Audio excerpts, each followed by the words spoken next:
without ignoring where we are. Of course, we can't look ahead without also properly engaging and understanding where we are. The historic transformation of BRICS into BRICS Plus will have far-reaching implications for our future collaboration in science, technology, and innovation, one of our partnership's main strategic pillars.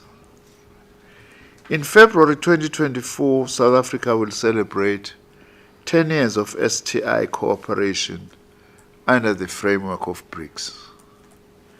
While the country joined BRICS in 2010, it was when South Africa had the honor of hosting the very first BRICS STI ministerial meeting in Cape Town in 2014 that it was agreed that we would enter into a memorandum of understanding on cooperation in science, technology, and innovation. The Memorandum of Understanding signed the following year in Brazil at the second BRICS STI ministerial meeting defined the vision and principles of this collaboration, the areas in which we would cooperate, and the instruments and mechanisms that would govern our cooperation. Since then, BRICS STI cooperation has grown into an impressive network of collaborative activities, including the BRICS STI Framework Program, funded by our national agencies and institutions, 13 thematic and specialized working groups, work plans and action plans for innovation cooperation, the BRICS Young Scientists Forum, the BRICS Young Innovators Prize, and the BRICS Vaccine Research and Development Center. I was telling my team earlier this morning that much as we are not in competition in BRICS, we are into cooperation. But I must say that the STI activities seem to be moving nicely ahead of many other activities within BRICS. Indeed, we should be ahead. As without science, technology, and innovation being ahead, the whole of humanity is under danger. That we won't know where we are going. However, notwithstanding the notable achievements of the BRICS STI platform over the past several years, we agreed at the 11th BRICS STI ministerial meeting in August this year that we needed a better alignment and clearer articulation of BRICS STI cooperation priorities. This means reorienting BRICS STI policy making away from the predominantly science-push linear model to a new inclusive and holistic approach. Of course, this has significant implications for STI policy strategy instruments, processes, mechanisms, and governance. It requires recognition of the growing importance of policy coordination and strategic coherence between BRICS STI collaboration and related development policy fields. In fact, Dan and all the colleagues and distinguished participants here, one of the things we do need to emphasize is the necessity for BRICS Plus to build capacity for policy development. We mustn't take that for granted. For instance, we know that this is one of the challenges, for instance, that is facing us in the African continent. Because you can never be able to develop good policies if you don't have capacity to develop those policies. Create the necessary institutional framework with appropriate research backup in order to be able to develop policies. So that area is a very important area that I hope you will also prioritize, capacity for policy development. I'm pleased that this symposium also brings BRICS policymakers, scholars, academics, young scientists, and other stakeholders together for high-level presentations, panel discussions, and interinstitutional engagements. I'm also glad that the overarching objectives of the event are to examine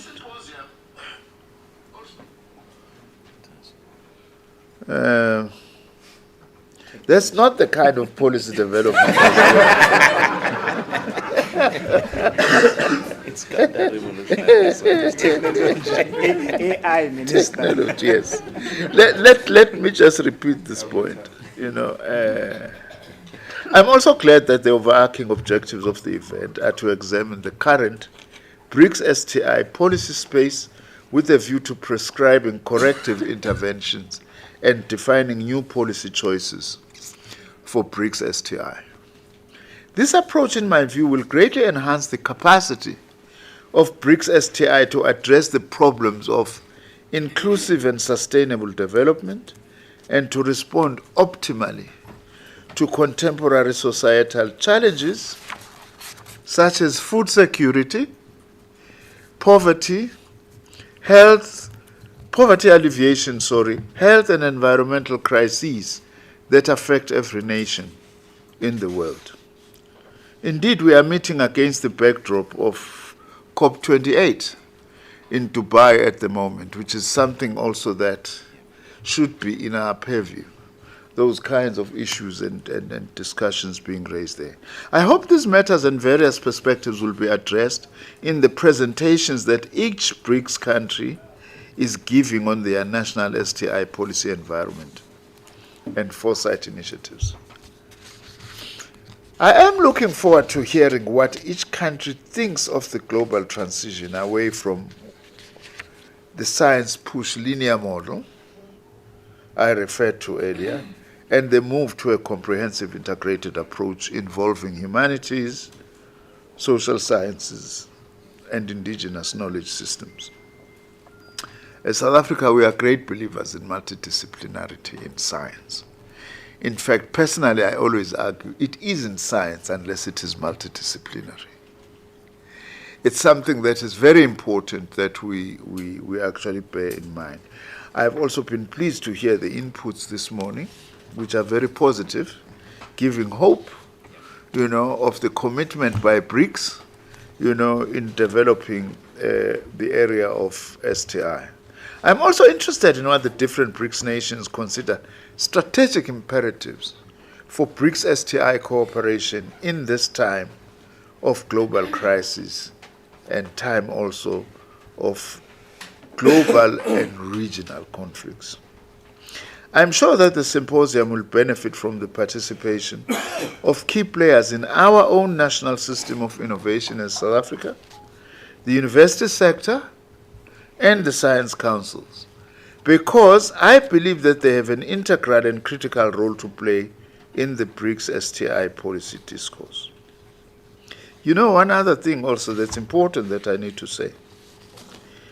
In reflecting on this and developing policy capacity, critique is very important, but we can't end at critique. We have to come up with concrete solutions and a way forward. Otherwise, those who love critique can stay outside the doors of such gatherings and continue with perpetual critique. We want critique, but critique that must inform action on what we actually need to do. I'm not being anti-critique, by the way, in case I'm misunderstood. I'm very much for critique. I'm also very much for theory. I'm also very much for basic sciences, by the way, because they are very important foundations for what we are actually trying to do. I'm sure that the symposium will benefit from the participation, as I have said, of our key players. However, despite the apparent convergence of priorities between actors in the system of innovation, their interface and engagements with BRICS STI partners are not yet optimal. Policy compartmentalization across the system is probably responsible for this state of affairs. That is why I'm arguing for multidisciplinarity and opening of what are sometimes false boundaries in science or in scientific fields, So it's very important then that we address this matter. A look at collaboration between For instance, the BRICS Network University, if I will also be practical, and the BRICS STI platform may prove useful in this regard. Established in November 2013, the Network University of BRICS has been promoting academic mobility and training with its research collaboration priorities, mainly in areas related to socio-economic and socio-political developments in BRICS countries, transnational relations, and human and intercultural communication among BRICS countries, and how BRICS countries are dealing with global issues. And I would also like science, technology, and innovation to place the issue of multilateralism at the center of its work. That is very important. Science can only thrive in multilateral, in an environment of multilateralism, where each country is respected for the choices it takes, but also be able to share those perspectives and ideas. The idea of a single big correct idea located somewhere in the corner of the world must have no place in modern science. That, I think, is a very important matter that, as BRICS, which is what we are about, we need to articulate. There is a clear overlap between the priorities of the BRICS STI platform and the BRICS Network Universities. But it seems that there have been few, if any, joint activities between the two platforms. It would be important and necessary to get an overview of the activities and outcomes of the BRICS Network University over the past decade by this platform, and a projection of future activities, but most importantly, partnerships and collaboration. This symposium will conclude with a session on strategic intelligence foresight exercises,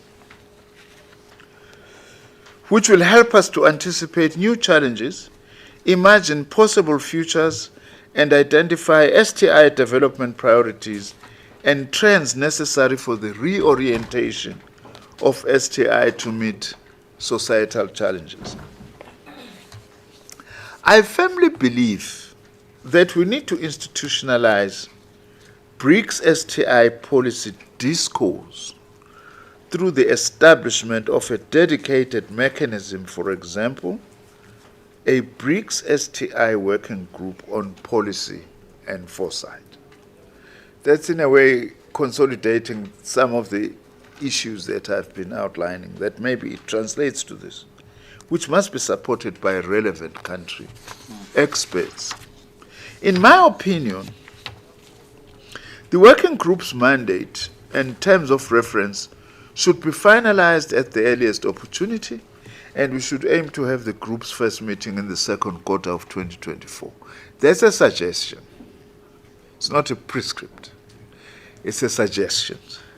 I would also like to conclude by thanking the officials of the Department of Science and Innovation, South Africa, and the National Advisory Council on Innovation for organizing this important symposium. And also I want to thank all of you, those who have traveled from outside the country to be with us here, as well as those who have joined virtually because they couldn't be with us. But it all shows commitment to this kind of engagement. I'm sure that the constructive discussions you will have on the strategic challenges of STI policy in the framework of BRICS will be of value to all of us. Let me end also by welcoming you once more to South Africa, and also welcome those on the platform. Next time, I hope those who are on the virtual platform will visit South Africa to come and see, amongst others, our wonderful animals, wild animals. Those who are here, I hope also they will make some time to go and see some of our wild animals, so as to see who South Africa really is as your partner. I wish you a successful engagement and a successful workshop. Thank you very much.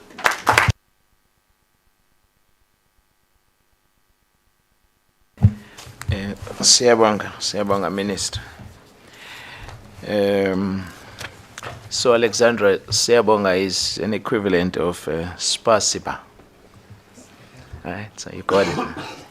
Okay, thank you very much, Minister. And I think one key reminder that the Minister has encouraged us is to revisit the old notion of a praxis, a theory, practice, praxis, as some of us know it. In other words, balance the abstract and the concrete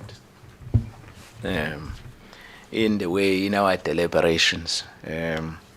Thank you very much, colleagues.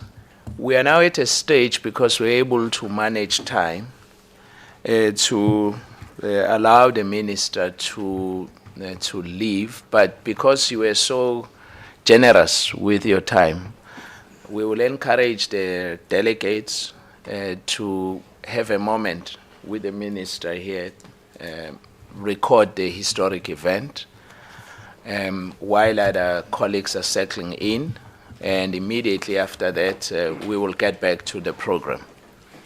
So, Minister, if you don't mind, just... Yeah. Oh, we need pictures. Yes, they will. Yes.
Good morning, colleagues. Just to inform you that we are now on official tea break. Thank you.